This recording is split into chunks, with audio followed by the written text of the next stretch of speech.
Facebook scroll करत असताना मला एक पोस्ट सापडली. पोस्टमध्ये असं लिहिलं होतं, बँकमधून 50 लाख कर्ज घेतलं आणि 30 लाखाचं घर बांधलं आणि 50 लाखाला विकलं. खरंच काय एवढं सोपं असतं?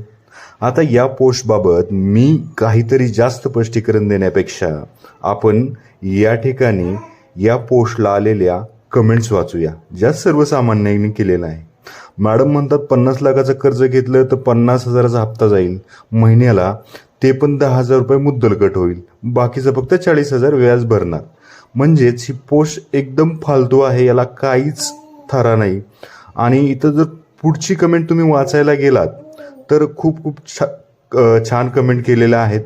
वैभव आहेत, त्यांनी कमेंट काय केली पहा, ह्याला टाईम लावून हाणला पाहिजे. आता खरंच अशा जर कमेंट असतील की 50 लाखाचं कर्ज घेतलं, 30 लाखाला बांधलं, त्यानंतर 50 लाखाला परत विकलं, असं होत नाही.